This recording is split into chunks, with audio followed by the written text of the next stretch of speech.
Hello everyone, welcome to my class.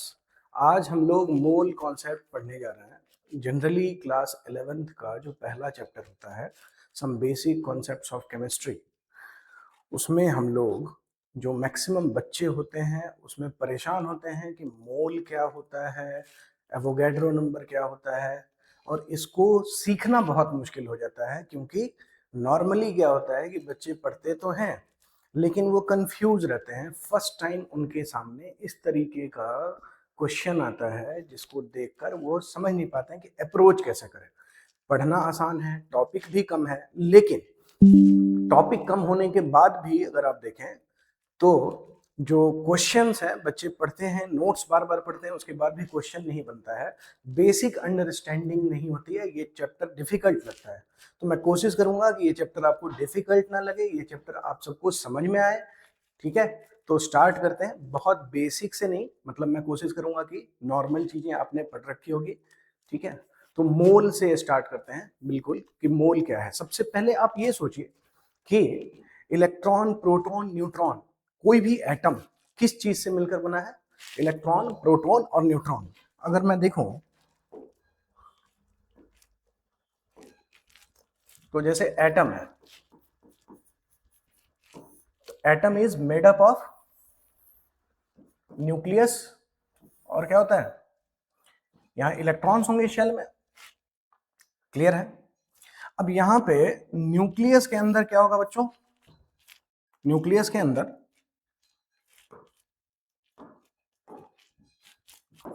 Proton and neutron, और shell में क्या होगा? ये सब जो है, ये सब क्या है? ये इलेक्ट्रॉन है। तो कोई भी एटम किस चीज से मिलकर बना है? इलेक्ट्रॉन, प्रोटॉन, न्यूट्रॉन, इसके अलावा और कोई चीज नहीं होती। तो अब समझेंगे मोल की हमें जरूरत क्यों पड़ी। सबसे पहले ये समझते हैं और फिर मोल हम लोग कैसे निकालेंगे, थोड़ा बेसिक अंडरस्टैंडिंग देखते हुए आगे बढ़ेंगे। इसमें बहुत कंफ्यूज नहीं होना है, बिल्कुल आप समझते चले, मैं आपको समझाऊंगा किस तरीके से सोचना है, वो बहुत जरूरी है। अब आप देखें कि अगर हम लोग किसी भी चीज को, है ना, काउंट करना हो, जैसे मान लो कि मैं अगर आपको बोलूं कि 1 kg चावल है, उसमें कितने दाने हैं ये काउंट करो, तो सोच के बताओ काउंट करना कितना डिफिकल्ट हो जाएगा। Obviously it will be difficult for you, लेकिन अगर थोड़ा सा दिमाग लगाएं तो हम लोग 1 kg चावल में कितने दाने हैं ये निकाल सकते हैं। ये निकालना आसान हो जाएगा। कैसे दिमाग लगाएंगे, सोचते हैं। 1 kg चावल हमने लिया, उसमें 1 kg में से, है ना, 100 ग्राम अलग कर लिया या 50 ग्राम अलग कर लिया। मान लो 100 ग्राम अलग कर लिया, 100 ग्राम चावल में कितने दाने हैं ये निकालना तो आसान है।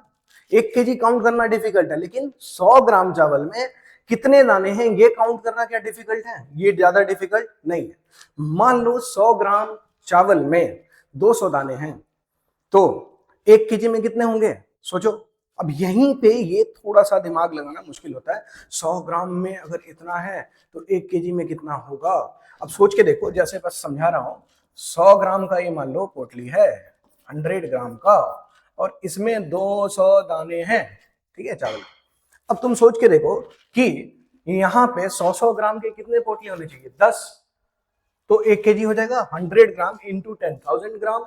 समझ पा रहे हो? तो यहां से हम लोग बता सकते हैं कि इन 1 kg जो राइस के जो दाने हैं वो कितने हो जाएंगे? 200 इंटू 10, दैट इज 2000।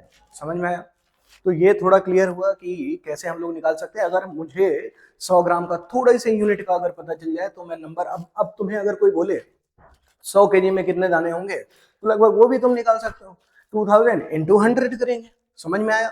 ये थोड़ा सा आइडिया होना चाहिए। इसी से हम लोग आगे भी क्लास में सीखेंगे भी यूनिटरी मेथड क्या होता है, कैसे अप्लाई करता है। ये थोड़ा सा क्लियर हुआ। अब थोड़ा सा एटम के अंदर जाकर देखते हैं कि एटम में है क्या क्या, क्योंकि एटम में इलेक्ट्रॉन, प्रोटॉन और न्यूट्रॉन है। तो आप अगर देखेंगे कि एटम के अंदर, अब देखो मास हम लोग देखेंगे इलेक्ट्रॉन का, प्रोटॉन का और न्यूट्रॉन का मास और relative mass.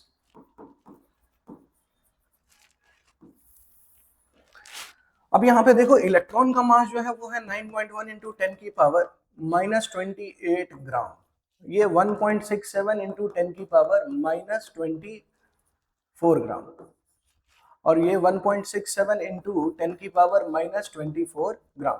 Mass of proton and neutron almost same होता है, mass of proton and neutron almost same होता है। तो यहाँ पे अगर आप देखोगे तो ये आता है 1 AMU। और से यहाँ पे देखो इलेक्ट्रॉन का मास क्या है, बहुत छोटा है। अरे सर यहाँ पे तो प्रोटॉन का भी मास छोटा है, प्रोटॉन भी 10 की पावर माइनस 24 है, आप इलेक्ट्रॉन। अरे कंपैरिजन की बातें कर रहा हूँ, कंपैरिजन समझते हो? मतलब अगर मान लो कि तुम्हारे पास 2 करोड़ रुपए हैं और मैं तुम्हें 1 रुपए दूं, अब तुम्हारे पास कितने रुपए हैं? लगभग 2 करोड़ ही तो हुए। अरे समझ में आ रहा है? बोलो। अब ये देखो कि 2 करोड़ के सामने 1 रुपया क्या है? नेग्लिजिबल है। उसी तरीके से समझो कि ये नंबर भी बहुत छोटा है, 10 की पावर माइनस 24, लेकिन इसके सामने जो ये जो नंबर है 10 की पावर माइनस 28, ये क्या है? ये उससे भी छोटा है, तो उसके सामने नेग्लिजिबल है। तो लगभग ये भी 1 AMU हो गया, और ये 1 अपॉन है ना 1835, ठीक है, 1 अपॉन 1835, कहीं कहीं 36 भी लिखता है, उससे कोई ज्यादा फर्क नहीं पड़ेगा, ज्यादा टेंशन नहीं लेना है इस नंबर से, ठीक है। बस समझो ये कि ये जो छोटा सा नंबर है ना, ये 1.67 इंटू 10 की पावर माइनस 24 ग्राम, इसको बोल दिया 1 AMU। इसको क्या बोल दिया? 1 AMU। क्लियर है? यहां तक किसी को कोई दिक्कत है तो बताओ। नहीं, आगे बढ़े। ये भी 1 AMU हो गया क्योंकि प्रोटॉन और न्यूट्रॉन का मास सेम है। ये हो गया 1 अपॉन 1835 AMU। अब देखो एक बात हम लोग श्योरली कह सकते हैं कि यहां पे मास ऑफ, एक मिनट,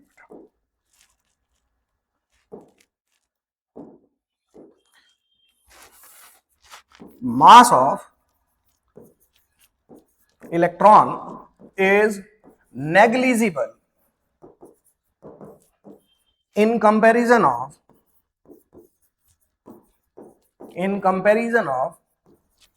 proton और न्यूट्रॉन। समझ में आया? तो न्यूट्रॉन और प्रोटॉन के सामने जो इलेक्ट्रॉन का मास है वो क्या है? नेग्लिजिबल है। प्रोटॉन और न्यूट्रॉन के सामने इलेक्ट्रॉन का मास क्या है? नेग्लिजिबल है। तो अब देखो हम लोग ये कह सकते हैं कि मास ऑफ एटम जो है, मास ऑफ एटम जो है वो हम लोग कह सकते हैं मास ऑफ न्यूक्लियस के बराबर ही है, मास ऑफ न्यूक्लियस के बराबर है। तो न्यूक्लियस का जो मास है वही एटम का मास है, न्यूक्लियस का जो मास है वही एटम का मास है। यहां तक कोई डाउट है तो बताओ। क्लियर? क्योंकि इलेक्ट्रॉन के मास को हम लोग लगभग निगलेक्ट कर सकते हैं, किसके सामने? प्रोटॉन एंड न्यूट्रॉन के सामने। क्यों? क्योंकि प्रोटॉन और न्यूट्रॉन के सामने जो, सोचो अगर मैंने तराजू रखा तो एक साइड अगर एक प्रोटॉन रखा तो दूसरी साइड कितने इलेक्ट्रॉन रखने पड़ेंगे? 1835 इलेक्ट्रॉन रखने पड़ेंगे, 1835 इलेक्ट्रॉन रखने पड़ेंगे, तब जाकर दोनों का मास बराबर आएगा। क्लियर? यहां तक बताओ, कोई डाउट? आगे बढ़े। अब तुम सोच के देखो, जैसे हमने चावल के साथ किया था, क्या एटम के साथ भी कर सकते हैं? अरे चावल का दाना जो है सर, वो तो उसका तो मास क्या होगा? अलग अलग। क्या वो सेम होगा? एग्जैक्टली तो सेम नहीं होगा, लेकिन इलेक्ट्रॉन, प्रोटॉन और न्यूट्रॉन का मास बराबर होगा, बिल्कुल बराबर होगा, बिल्कुल। अब देखो हमने बोला भाई कैसे करें कैसे करें, सबसे पहले थोड़ा सा और सोचो, मोल का जरूरत क्यों पड़ा वो बताता हूं, तब जाकर तुम्हारा दिमाग काम करेगा कि नंबर्स की जरूरत क्यों पड़ी। चैलेंज ये था बच्चों, बहुत सिंपल सा इक्वेशन, तुम लोग देखा होगा कि 2H2 प्लस O2 जो है वो बनाता है 2H2O। क्या बनाता है? 2H2O। इसका मतलब क्या होता है सर? इसका मतलब होता है इसका 2 ग्राम इसके 1 ग्राम से रिएक्ट करके इसका 2 ग्राम बनाएगा। ऐसा नहीं है, इसका मतलब होता है कि इसका 2 मॉलिक्यूल, हाइड्रोजन का 2 मॉलिक्यूल ऑक्सीजन के 1 मॉलिक्यूल से रिएक्ट करके H2O का 2 मॉलिक्यूल बनाएगा। सर एटम तो दिखता नहीं है, मॉलिक्यूल भी दिखता नहीं है, तो हम लोग ये काउंट कैसे करेंगे? इसका 2 मॉलिक्यूल, इसका 1 मॉलिक्यूल, इसका 2 मॉलिक्यूल। बहुत डिफिकल्ट काम है। तो वही तो मैं भी कह रहा हूं, डिफिकल्ट काम है, इसको समझना ज्यादा जरूरी है। समझो, इसको काउंट तो कर ही नहीं सकते हैं, ये लिमिटेशन है, क्योंकि एटम मॉलिक्यूल दिखाई नहीं देता। एटम मॉलिक्यूल दिखता है क्या? नहीं दिखता है। एक एटम एक मॉलिक्यूल देख पाओगे? नहीं देख पाओगे। तो वो दिखाई नहीं देगा तो काउंट कैसे करेंगे? मान लो तुम्हारे क्लास में कितने स्टूडेंट है, दिखते हैं ना तुम्हें, तो काउंट कर लेते हो, 1 2 3 4 5 6 7 8 ऐसे काउंट करते हो। एटम दिखेगा ही नहीं तो काउंट कैसे करोगे? अभी और मजेदार बात बताऊंगा कि आगे क्या होने वाला है, थोड़ा सा देखना, समझते रहना इसको। कोई डाउट है तो बताना, उसको मैं सॉल्व कर दूंगा, ठीक है। इसका मतलब क्या है? इस इक्वेशन का मतलब इसके 2 मॉलिक्यूल इसके 1 मॉलिक्यूल से रिएक्ट करके उसका 2 मॉलिक्यूल बनाएगा। सर काउंटिंग ही नहीं करेंगे तो ये 2 1 2 क्या सेंस बनाता है? ऑब्वियसली बहुत डिफिकल्ट काम हो गया। अब सब लोग बैठे, है ना, चर्चा हुआ कि यार एटम जो है हम लोग इस तरीके से काउंट तो कर लेंगे, लेकिन हम लोग एटम काउंट ही कैसे करेंगे? काउंटिंग करके तो चलो रिएक्शन करवा देंगे, एनालिसिस कर लेंगे कितना कितना किसका क्या क्या नंबर ऑफ मॉलिक्यूल है, लेकिन काउंट कैसे करें? बहुत बड़ा चैलेंज। फिर हम लोगों ने बोला भाई इस चैलेंज का कुछ तो सॉल्यूशन निकालना पड़ेगा। तो सॉल्यूशन निकालने के लिए हमने क्या किया, ये देखो, बोला कि 1.67 इंटू 10 टू दावर -23 सॉरी -24 में ग्राम में कितने प्रोटॉन है? एक प्रोटॉन है। हमने बोला अरे भाई हमें यूनिटरी मेथड तो पता है, अभी लगाएंगे देखो आंसर आएगा। तो हम लोग बोल सकते हैं दैट 1 ग्राम में कितना प्रोटॉन है? सर ये क्या पूछ लिया, 1 ग्राम में कितना प्रोटॉन ये कैसे बता दे? अरे यार 1.67 इंटू, ये बचपन में पढ़े हो, 5 ग्राम में 1 है तो 1 ग्राम में कितना 1/5, तो ये जो नंबर है क्या हो जाएगा, डिवाइड हो जाएगा, ये और ये क्या बनेगा 1/1.67 10 की पावर -24 प्रोटॉन। समझे? अरे एएमयू बोलते हैं ना इसको, एक प्रोटॉन का मास। सोच रहे हो कितना ग्राम, इतना कम ग्राम दिखेगा तुमको। मैं तराजू दूं, बोलूं इतना ग्राम तौल के दिखाओ, तौल पाओगे? बहुत एडवांस तराजू भी दूंगा तो इतना कम 10 की पावर -24 ग्राम वेट नहीं कर पाओगे, बहुत मुश्किल काम है, लिमिटेशन है, बहुत छोटा हो गया ना प्रोटॉन। तो अब लेकिन देखो हमने बोला 1 ग्राम प्रोटॉन में कितने नंबर ऑफ प्रोटॉन है? सर काउंट तो नहीं कर, अरे मैथ लगा सकते हो यार, मैथ लगाओ, दिमाग लगाओ, मैथ लगाओ। मैथ लगाया हमने, यूनिटरी मेथड क्या है, 1/1.67 इंटू 10 की पावर -24, 10 की पावर -24। अब यहाँ पे देखो, यहाँ पे क्या हुआ, इसको जब सॉल्व किया ये आया 6.022 इंटू 10 की पावर 23 प्रोटॉन। बच्चों इसी नंबर को, ये नंबर तो सर देखा देखा है, अरे देखा देखा ही है, इसी को तो एवोगैड्रो नंबर कहते हैं। 1.67 इंटू 10 की पावर -24 को एएमयू, तो यहां से एक रिलेशन आ गया, यहां से एक रिलेशन आ गया, 1/AMU इज एवोगैड्रो नंबर। अब यहाँ पे क्वेश्चन भी अगर आए कि अगर सर हम लोग मास ऑफ प्रोटॉन या न्यूट्रॉन बदल दें तो क्या एवोगैड्रो नंबर बदल जाएगा? बहुत बेसिक सा क्वेश्चन है ना। देखो ये जेईई एडवांस में पूछा जाता है ऐसा क्वेश्चन, लेकिन बहुत फंडामेंटल क्वेश्चन हुआ। लेकिन तुम क्या बता सकते हो, अरे भाई ये जो एवोगैड्रो नंबर है आया है किस वजह से, मास ऑफ प्रोटॉन की वजह से। ये बदलेंगे तो ये भी बदलेगा, बिल्कुल बदलेगा। समझ में आया? अब सुनो सुनो सुनो सुनो, इधर देखो, तुम लोग इधर उधर मत देखो, थोड़ा ध्यान दो, ठीक है? पढ़ोगे तो भी तो समझ में आएगा, ध्यान नहीं दोगे तो कैसे समझ में आएगा? यहाँ देखो, 1 ग्राम में 1/1.67 इंटू 10 की पावर -24 प्रोटॉन। 1 ग्राम में कितना प्रोटॉन? 6.022 इंटू 10 की पावर 23। अब मैं बार बार ये नंबर अगर बोलूं तो अरे इरिटेटिंग सा लगता है ना यार, बहुत डिफिकल्ट सा लगता है। इतना बार बार, सर इतना बड़ा नंबर बार बार बोलना नहीं बोलना पड़ेगा। इसी को शॉर्टकट करने के लिए बोल दिया ऐसे, देखो इसको बोल दिया 1 मोल, इसी नंबर को क्या बोल दिया 1 मोल। समझ में आया? अरे बोलो, क्लियर? आगे बढ़े? मतलब ये अभी तक क्लियर हुआ कि 1 मोल, 1 मोल। सर फिर आप एकदम से मोल पर आ गए, नंबर अभी लिखा था। अरे वो जो नंबर लिखा था 6.022 इंटू 10 की पावर 23, वो जो पढ़ते हो ना तुम लोग, what is mole? Sir 12 gram, number of entity, number of carbon atom in 12 gram of C12 atom, उसको 1 मोल। अरे समझ में भी तो आना चाहिए, वो डेफिनेशन क्यों बना, कैसे बना, देखेंगे। पहले ये समझ लो कि मोल क्या होता है। 1 मोल, 1 मोल क्या लिखेंगे, 1 मोल प्रोटॉन का मास कितना होगा 1 ग्राम। मैं बोलूं 1 मोल न्यूट्रॉन का मास, 1 मोल न्यूट्रॉन का मास ये कितना 1 ग्राम। अरे समझ में आया कुछ? 1 मोल प्रोटॉन का मास 1 ग्राम, 1 मोल न्यूट्रॉन का मास 1 ग्राम। ये तो अब देखो प्रॉब्लम कैसे सॉल्व होगा। अब समझो, सर किसी एटम का मास कैसे निकालेंगे? आपने एटम बोल के प्रोटॉन और न्यूट्रॉन का निकाला। अरे भाई इधर देखो, थोड़ा सा ध्यान दो और यहां समझो। मैं अगर बोलूं कि 1 मोल हाइड्रोजन एटम, इसका मास कितना? 1 मोल hydrogen atom. Sir hydrogen, hydrogen मैं जानता हूं हाइड्रोजन, हाइड्रोजन में एक प्रोटॉन होता है और एक ही इलेक्ट्रॉन होता है। सर एक प्रोटॉन और एक इलेक्ट्रॉन। अच्छा तुम जानते हो ये बात? तो जानते हो तो ये बताओ, हाइड्रो अरे एटम क्या हुआ, एटम एक डब्बा ही तो है जिसमें प्रोटॉन इलेक्ट्रॉन न्यूट्रॉन होता है। अब इलेक्ट्रॉन का तो मास क्या होता है, नेग्लिजिबल। अभी समझो, मैं बोलूंगा एक मोल, सोचो एक पैकेट बिस्किट में 10 बिस्किट आता है, तो 10 पैकेट में कितने बिस्किट आएंगे सर, एक पैकेट में 10, तो 10 इंटू 10 100, समझ में आया, 100। वैसे ही अगर मैं बोलूं एक है ना डब्बा है जिसमें 1 ग्राम, मतलब 1 ग्राम कह रहा हूं, एक प्रोटॉन है और एक इलेक्ट्रॉन है। अब इसी का 1 मोल अगर देखेंगे, 1 मोल हाइड्रोजन में 1 मोल प्रोटॉन होगा बच्चों, प्लस 1 मोल इलेक्ट्रॉन होगा। अरे होगा कि नहीं होगा? अब तुम सोच के देखो, mass of electron is negligible in comparison of mass of proton. नहीं समझ, तुम मानते ना यार। अरे 1/1835 ग्राम होगा ना, और 1 मोल प्रोटॉन का मास कितना होगा, 1 ग्राम। तो 1 मोल हाइड्रोजन का मास कितना हो जाएगा, 1 ग्राम। अरे समझ में आया, 1 मोल हाइड्रोजन का मास 1 ग्राम।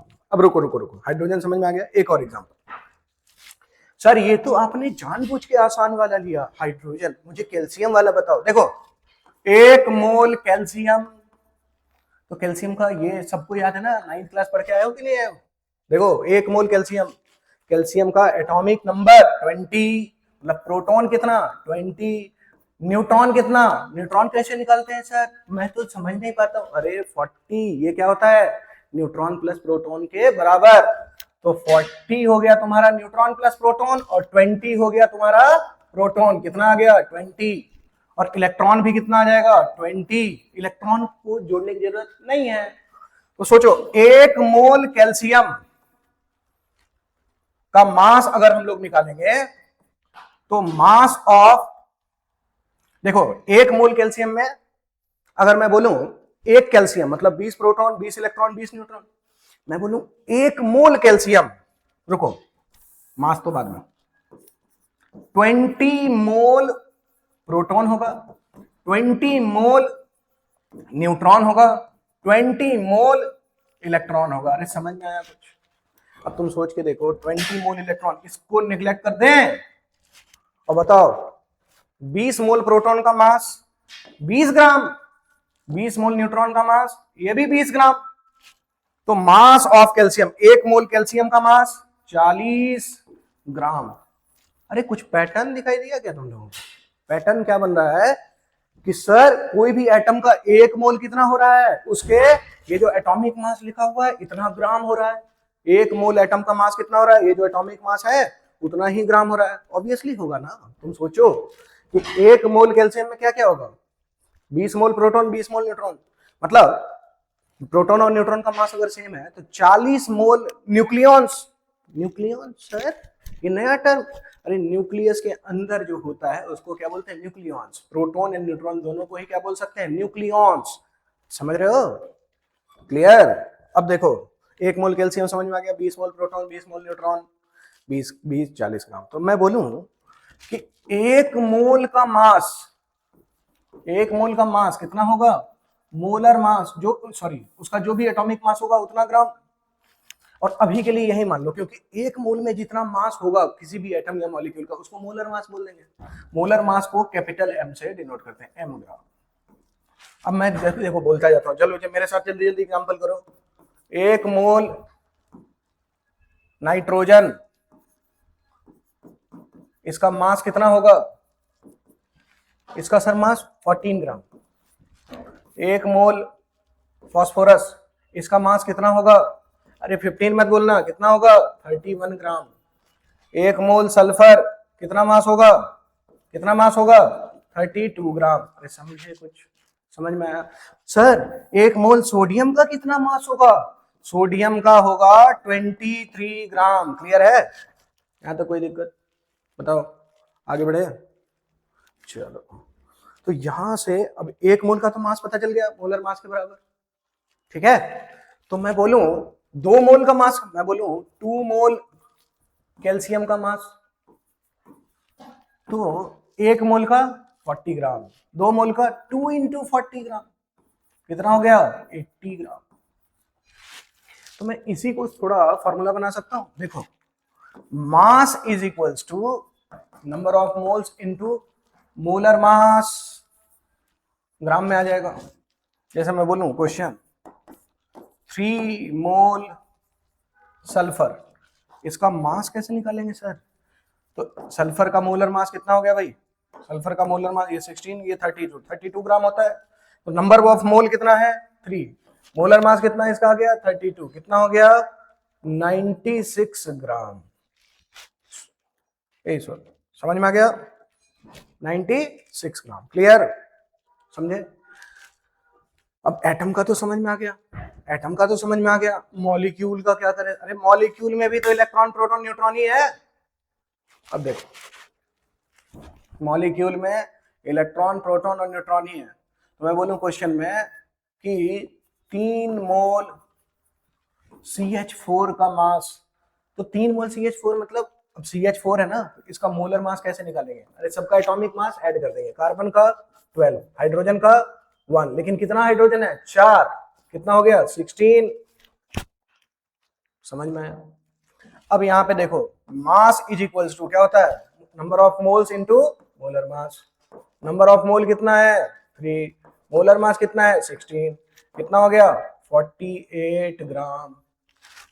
कोई दिक्कत? तो अब एटम या मॉलिक्यूल कोई भी हो, अगर क्या मुझे नंबर ऑफ मोल पता है तो मास निकाल सकता हूँ? क्या मुझे नंबर ऑफ मोल पता है तो मास निकाल सकता हूँ? बिल्कुल निकाल सकता हूँ। यहां तक क्लियर है? बोलो नेक्स्ट। अब देखो, देखो बच्चों, यहां तक समझने के बाद आगे हम लोग देखेंगे कुछ क्वेश्चन कर लेते हैं। Find mass of the following, जल्दी से करेंगे। 2 मोल CO2, 3 मोल SO3। जल्दी करो, कॉपी के साथ पेन में लिख लिख के खुद से करोगे नहीं तो समझ में नहीं आएगा। अगर मैं करूंगा तो मुझे ही समझ में आएगा, मैं ही फिर से इंटेलिजेंट हो जाऊंगा। तुम करोगे, तुम्हें सीखना है ना यार। कौन आया सीखने? तुम। तो तुमको करना पड़ेगा। तुमको अगर नहीं सीखना है तो वीडियो देखते रहो बस, उसको कॉपी पेन पे लिखने की कोई जरूरत नहीं है। सीखना है तो कॉपी लो, कलम लो और ये क्वेश्चन साथ में सॉल्व करो। 4 मोल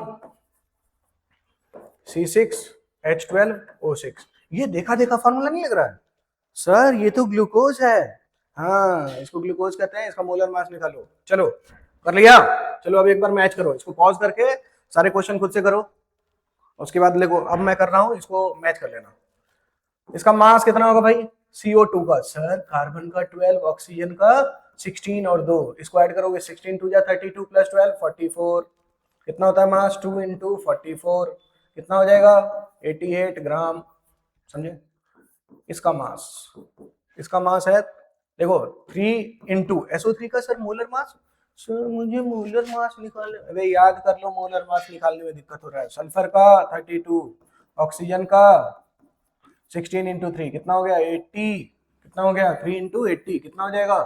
8 3 जा सर, 8 3 जा मुझे याद है 24, 240 ग्राम। समझ में आया? क्लियर? NaOH का 23 प्लस 16 प्लस 1 40। अब यहाँ पे देखो मास कितना हो जाएगा? 5 इंटू 40 कितना हो गया? 200 ग्राम। इसका मोलर मास तो डिफिकल्ट, अरे क्या है डिफिकल्ट होगा रे? कार्बन का नहीं पता है? 12 इंटू 6, 12 इंटू 1, 16 इंटू 6 कितना हो गया? 72 प्लस 12 प्लस 96। इसको खुद ऐड करो, जल्दी ऐड करो। 180 आया? ठीक है। देखो इसका मास कितना हो जाएगा? 4 इंटू 180 कितना हो गया?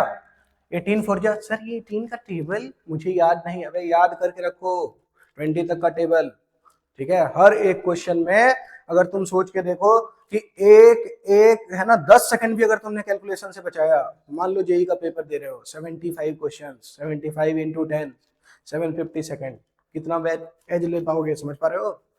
तो कैलकुलेशन स्ट्रांग होना चाहिए, फास्ट होना चाहिए। नहीं होगा तो कोई बात नहीं, जिसका होगा उसका सिलेक्शन होगा। तुम्हारा नहीं है ना, तो सिलेक्शन करवाने के लिए क्या करना पड़ेगा? बोलो, कैलकुलेशन स्ट्रांग करना पड़ेगा। समझे? 18 4 जा 72, 720 ग्राम। क्लियर? देखो मैं, अगर मुझे मोल पता है तो मास निकाल लूंगा ना, ठीक है? तो सर चैलेंज तो अभी तक सॉल्व नहीं हुआ, आपने चैलेंज की बात की थी। अरे चैलेंज की बात जो की थी वही सॉल्व कर रहा हूँ। अब सोचो, मैं अगर बोलूं नंबर ऑफ मोल निकालने के लिए, तो क्या अभी हमने फॉर्मूला देखा ना, mass is equals to moles into molar mass. मैं बोलूं moles is equals to mass into molar mass, sorry एक minute, moles is equals to, ये देखो मास नीचे होगा ना, मास बाय मोलर मास। मास किस में लेंगे? ग्राम में लेंगे। मास किस में आना चाहिए? ग्राम में। समझ में आ गया?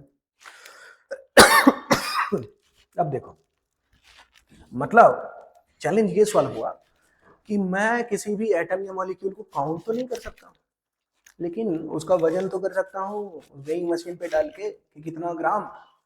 सर अगर वजन कर सकते हैं तो, अरे वजन कर सकते हैं तो हर एटम या मॉलिक्यूल का पता होगा मुझे कि कितना मोलर मास है। मास को मोलर मास से डिवाइड करेंगे, क्या आ जाएगा? मोल। मास को मोलर मास से डिवाइड करेंगे, क्या आ जाएगा? मोल। जैसे देखो क्वेश्चन, मैं बोलूं 44 ग्राम CO2, इसका मोल्स बताओ। CO2 का मोलर मास सर अभी मैं बताऊंगा तुरंत जल्दी। 12 16 इंटू 2 कितना हो गया? 44। तो moles, moles is equals to 44 divide by 44 1। समझे? समझ में आया कुछ? बोलो क्लियर? अब देखो क्वेश्चन और करते हैं थोड़ा प्रैक्टिस। मतलब सोचो अगर मुझे मास पता है, मैं नंबर बता सकता हूं, कितना बड़ा जादू है ना। तुम लोग मोल को ऐसा ना डिफिकल्ट मत समझो, सीखने के लिए है। अगर मैं बोलूं कि 240 ग्राम SO3 गैस है, SO3 गैस को हमने डब्बे में पैक कर लिया, डब्बे का मास मुझे पहले से पता था, मैंने उसको वेइंग मशीन पे डाला, देखा 240 ग्राम, 240 ग्राम है।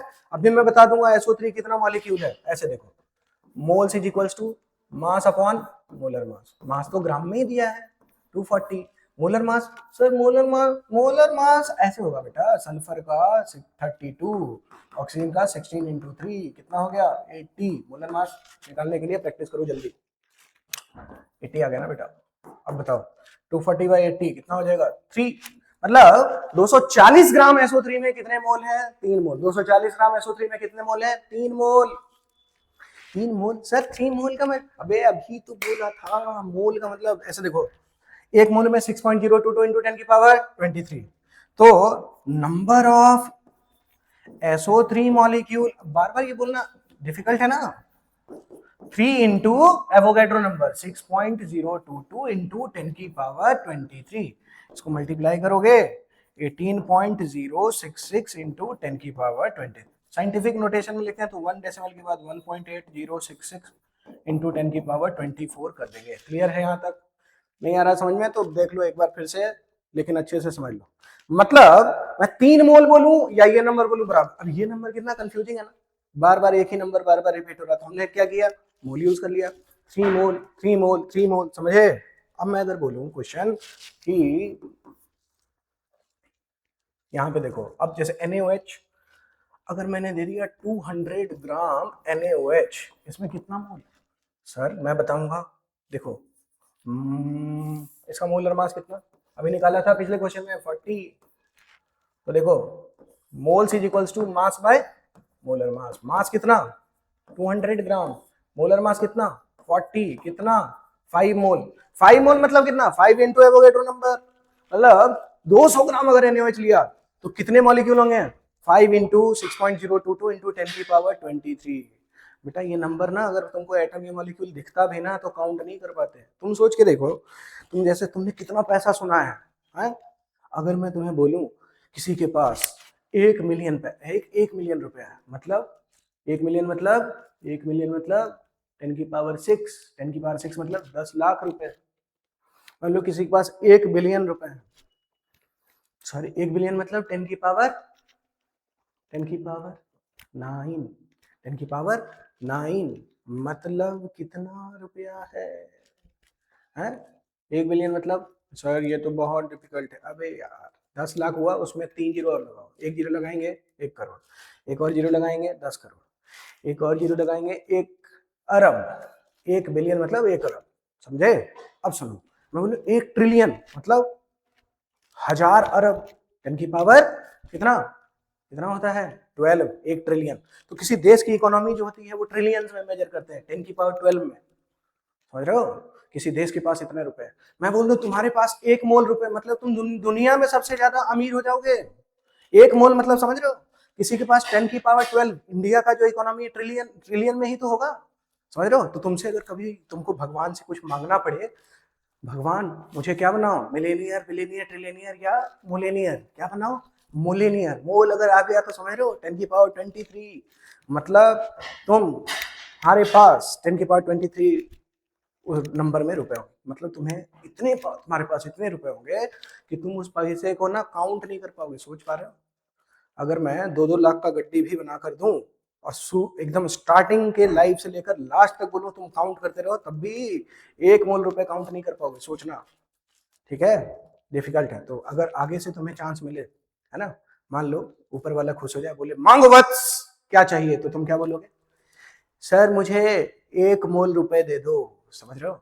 1 मोल मतलब बहुत बड़ा रुपया, मतलब ये फंडामेंटल क्वांटिटी के लिए यूज होता है। नॉर्मल लाइफ में 1 mole is very big number, very big, very large number. समझ पा रहे हो? ठीक है, थोड़ा मोल क्लियर हुआ? मोल इज अ नंबर, ठीक है, जो क्या बताता है किसी भी सब्सटेंस का जो फंडामेंटल क्वांटिटी होते हैं उसको यूज करते हैं, उसके नंबर को बताने में हेल्प करता है। यहाँ तक अगर क्लियर हो गया तो आगे हम लोग समझते हैं, थोड़ा मोल मोल क्लियर हो गया। अब मोल क्लियर होने के बाद एक और चीज होता है, थोड़ा सा और एनालिसिस करते हैं, उसको समझो। मैं अगर बोलूं बच्चों, क्वेश्चन है कि 6 मोल CO2 है, तो कार्बन के कितने एटम और ऑक्सीजन के कितने एटम? जैसे मैंने बोला एटम एक डब्बा है जिसमें प्रोटॉन, इलेक्ट्रॉन, न्यूट्रॉन होता है। तो मॉलिक्यूल, मॉलिक्यूल भी तो एक डब्बा है जिसमें एक CO2 मॉलिक्यूल, मतलब एक कार्बन है और 2 ऑक्सीजन है। एक डब्बे में एक कार्बन है, 2 ऑक्सीजन है, समझे? अब मैं बोलूं कि डब्बा कितना है, 10 डब्बा, तो 10 कार्बन 20 ऑक्सीजन। मैं बोलूं 1 मोल डब्बा, 1 मोल CO2 में मैं बोल सकता हूं कि 1 मोल कार्बन है एंड 2 मोल ऑक्सीजन है। अरे समझ में आया कुछ? अब देखो, तो अब यूनिटरी मेथड, 1 मोल में 1 मोल कार्बन, 2 मोल ऑक्सीजन, तो मैं बोलूं 6 मोल कार्बन और 12 मोल ऑक्सीजन, समझे? अब देखो थोड़ा जादू दिखाता हूं। 6 मोल कार्बन का मास 6 इंटू इसका मोलर मास 12। अब तो तुम फास्ट करने लग गए हो ना, तो तुम इंटेलिजेंट हो गए हो, 72 ग्राम। अब ये देखो इसका मास, मोलर मोल्स 12, मोलर मास कितना होता है ऑक्सीजन का 32, कितना हो गया 12 इंटू 30। सर 12 इंटू 32 तो बहुत डिफिकल्ट, इसको मैं कैलकुलेटेड से करूंगा, खुद से करो। कैसे करेंगे? 12 का टेबल आता है, 12 2 जा 24, 2 रिमेनिंग, 12 3 जा 36 प्लस 2 384 ग्राम। इसको और स्प्लिट करके भी कर सकते हो, 12 इंटू 30। सर 12 इंटू 30 मुझे पता है जीरो रहता है, उसको छुपा देता हूँ। 12 इंटू 3 36, 360, 12 इंटू 30 360, और 12 इंटू 2 24, 360 प्लस 24 384। तुम्हारा जैसा मन करे करो, ये सब प्रैक्टिस करना पड़ेगा बेटा। अगर तुम प्रैक्टिस करोगे तो जल्दी सीखोगे, ठीक है? मैं करता हूं, मैं सीख चुका हूं, तुम भी करोगे तुम भी सीख जाओगे, क्लियर? तो अब देखना जादू, 6 मोल CO2, इसका मास कितना है? इसका मास है 6 इंटू CO2 का मैंने बताया था अभी 44, कितना हो गया? याद नहीं रखना है तुम्हें, कैलकुलेटिंग मुझे याद हो गया, बहुत पढ़ा चुका हूं ना, तो मुझे याद रहेगा। 6 4 जा 24, 6 4 जा 24 प्लस 2 20, 264 ग्राम। अरे ये क्या कर दिया? 6 इंटू, 1 मिनट, गलती क्या हुआ? 1 मिनट देखो, ये मैंने मोलर मास ज्यादा ले लिया बेटा, फिर से कोई बात नहीं, कभी कभी ऐसे सिली मिस्टेक हो जाता है, देख रहे हो? सिली मिस्टेक अगर मुझसे हो सकता है तो तुमसे भी हो सकता है, इसलिए संभल के करना चाहिए। ये देखो 12 और ऑक्सीजन का मोलर मास 16। अब चलो तुम कर सकते हो ना, 12 इंटू 16, 12 इंटू 16 कितना होगा? 12 6 जा 72, है ना? और फिर 12 प्लस 7 192 ग्राम। अभी देखो मुझे कैसे पता चला कि मैंने गलती किया? इसके लिए भी तो इंटेलिजेंस ही चाहिए ना, समझ रहे हो? जल्दबाजी में चलो गलती तो कर दिया, लेकिन करेंगे कैसे पता? सर मुझे लिखते ही पता चल गया ना। सोचो क्या हुआ, यहाँ पे देखो इन दोनों को ऐड करो, mass of carbon plus mass of oxygen 72 plus 192, इसको ऐड करेंगे तो कितना आएगा, 2 + 2 4, 7 + 9 16, और ये 264 ग्राम। देखा जादू, ये भी 264, ये भी 264। अरे समझ गए, मास ऑफ CO2 कितना आ गया, 264। Mass of carbon plus oxygen कितना आ गया, 2। अरे कार्बन और ऑक्सीजन को जोड़कर ही तो बना CO2। नहीं आया समझ में, यहाँ तक क्लियर है, बताओ यहाँ तक कोई डाउट है तो ठीक है। 6 मोल CO2 समझ में आ गया, एकदम एकदम क्लियर, एकदम क्लियर। चलो अब यहाँ पे मैं अगर बोलूं, क्वेश्चन है कि 8 मोल है C4H10O, ये होगा कोई मॉलिक्यूल, तो मैं बोलूं कि 8 मोल में कितना कार्बन, कितना हाइड्रोजन, कितना ऑक्सीजन, तो ऐसे बोल सकते हैं। देखो moles of carbon, moles of hydrogen, moles of oxygen, ये सब निकाला जा सकता है। मोल्स ऑफ कार्बन, एक मॉलिक्यूल में कितने मोल हैं, 4, तो मैं लिखूं 4 × मोल्स ऑफ C4H10O। यहाँ पे देखो हाइड्रोजन कितना है, 10, तो 10 × जितना भी मोल होगा C4H10O। मैं बोलूं ऑक्सीजन कितना है, 1 ही है ना, तो C4H10O। अब देखो सबका मोल निकाल सकते हैं हम लोग। देखो 4 × 8, ये सॉरी 10 × 8, और ये 1 × 8, कितना आ गया बेटा, 32 मोल, ये 80 मोल, और ये 8 मोल।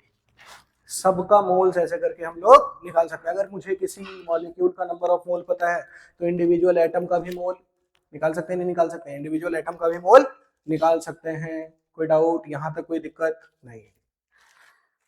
अब चलो देखो मोल्स का तो आइडिया लग गया, थोड़ा मोल्स का तो आइडिया लग गया। अब देखो मोल निकालने का ना 3 फार्मूला आता है बेटा, मोल निकालने का 3 फार्मूला, अभी देखते हैं कौन कौन। पहला फार्मूला सर आपने बता दिया, moles is equals to mass upon molar mass. दूसरा फार्मूला समझाता हूं।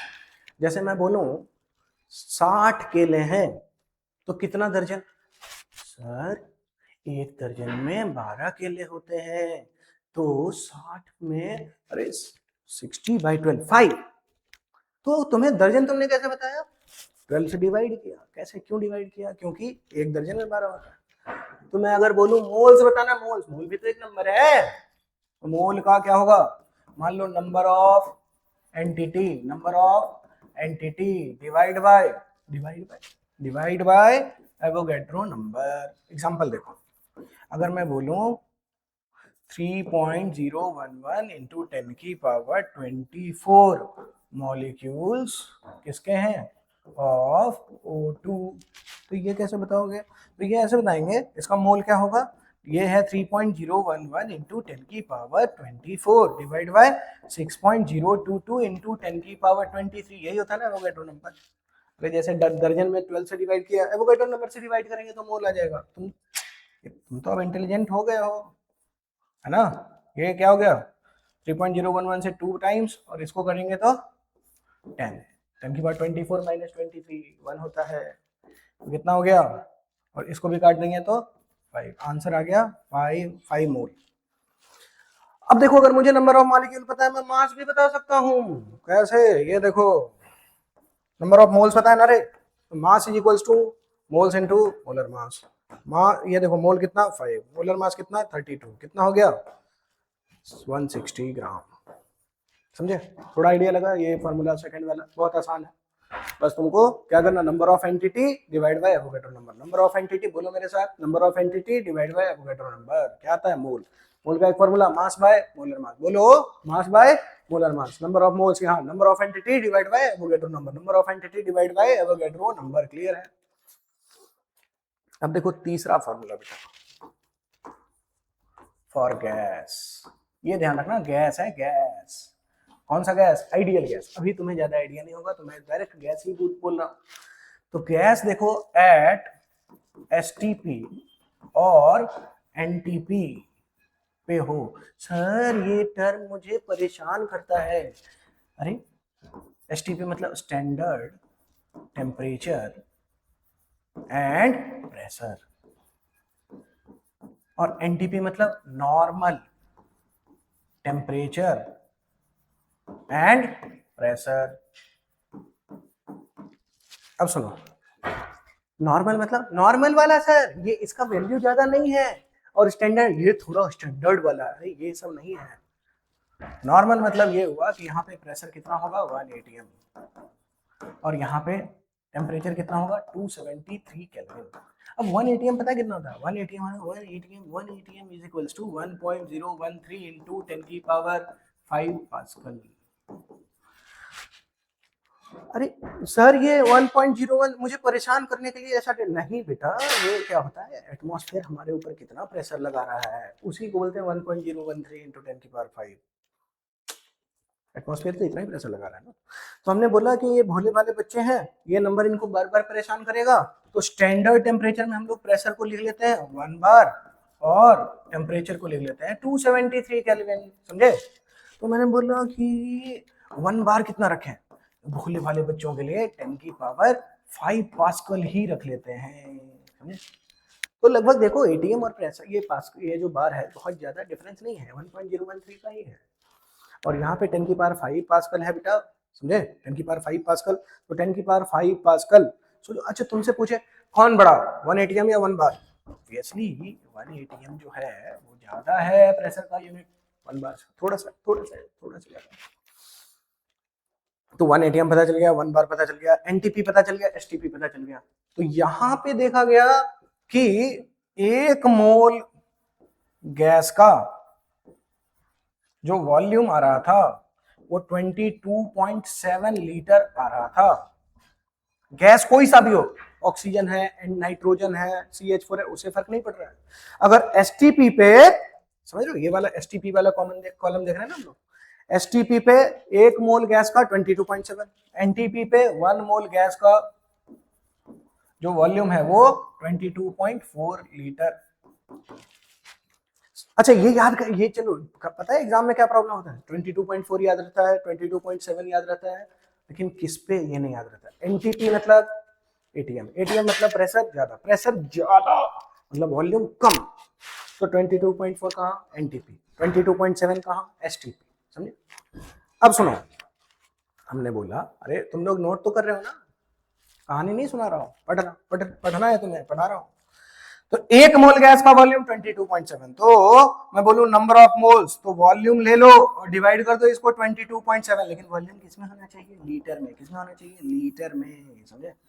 और यहाँ एनटीपी पे जो मोल्स होगा मोल्स जो होगा वो किसी गैस का होगा volume in litre divide by 22.4, छोटा सा यूनिटरी मेथड, समझे। तो कोई भी गैस है, अब सुनो, जनरली तुमने देखा होगा बुक में या कहीं लिखा होता है कि एट एनटीपी या एसटीपी वॉल्यूम को 22.4 से डिवाइड करेंगे तो हमारा नंबर ऑफ मोल्स आ जाएगा। 22.7 नहीं लिखते हैं कहीं कहीं, क्यों, ये नंबर ना सुंदर नहीं है, ये वाला नंबर सुंदर है 22.4, पता है कैसे सुंदर है, अभी बता दो। देखो 22.4 by 2 11.2 by 2 5.6 by 2 2.8 by 2 1.4 by 2 0.7, 0.70 को भी 5 से डिवाइड करेंगे तो कितना आ जाएगा 14, समझे, 14 5 जा 70, ऐसे कर सकते हैं। तो बहुत सारे फैक्टर हैं, इस नंबर के बहुत सारे फ्रेंड हैं, तो ये नंबर क्या है, सुंदर ब्यूटीफुल नंबर। और ये 22.7 इसका कोई दोस्त नहीं है यार, ये बड़ा अजीब नंबर, तो कैलकुलेशन में बड़ा प्रॉब्लम करता है, बहुत ज्यादा अंतर है 22.4 और 22.7 में। उन्होंने बोला एक काम करो 22.4 ही ले लो, समझ रहे हो, तो तुम्हारे स्कूल में भी बताया गया होगा, तो इस वजह से बताया गया होगा 22.4, समझे। होता ये है, एग्जैक्ट अगर कभी पूछ ले तो ये तुम्हें याद रखना पड़ेगा, क्लियर।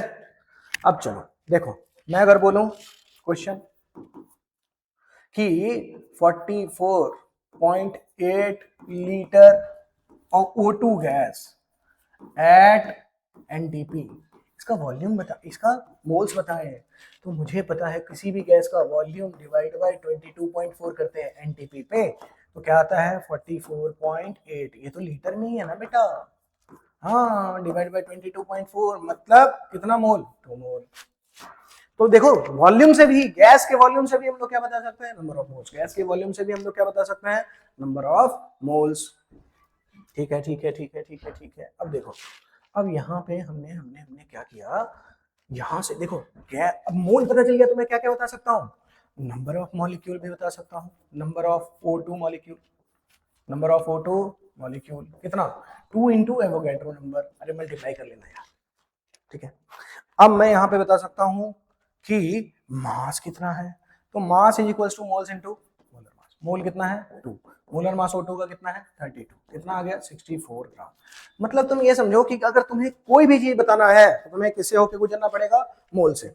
अब देखो क्वेश्चन किस किस तरीके का बन सकता है, उसके लिए मैं तुम्हें एक वाई मैप बता देता हूँ, ठीक है। वाई मैप क्या होता है बेटा, यहाँ पे देखो moles is equals to mass by molar mass, ये तीन फॉर्मूला अभी हमने देखा। मोल्स ऑफ कोई भी गैस, गैस एट एनटीपी या एसटीपी अगर लिखा हो तो moles is equals to volume किसमें, लीटर में, डिवाइड बाय 22.4, और एक और होता है moles is equals to number of entity, number of entity divide by Avogadro number. तो तीन फार्मूला हमने देखा मोल्स का। अब तुम्हें मान लो मास दे दिया किसी गैस का, तो तुम मोल्स निकाल सकते हो, मोल्स निकाल के नंबर ऑफ एंटिटी निकाल सकते हो, मोल्स निकाल के वॉल्यूम निकाल सकते हो। समझ में आया, बोलो। तो क्वेश्चन ऐसा पूछता है कि देखो ऐसे क्वेश्चन पूछ लिया कि 67.2 लीटर, ठीक है, CH4 गैस एट एनटीपी, इसका बताएं कितना मोल्स है, कितना मास है, कितने एंटिटी है।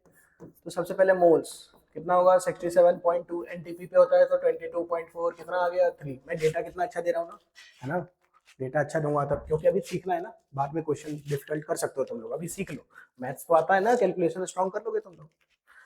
अब number of entity, number of entity ये कितना 3 इंटू एवोगैड्रो नंबर, सर ये 3 इंटू 6.022 इंटू 10 की पावर 23, 3 को मल्टीप्लाई करो इधर, 3 6 18.066 इंटू 10 की पावर 23। मैं बोलूं कि मोल्स में मास बताओ, mass mass mass mass mass is equal to moles into molar. एक बार मोल निकाल लिया ना, सब निकाल सकते हैं, सब कुछ देखो मोल कितना इंपॉर्टेंट है और कितना आसान भी है।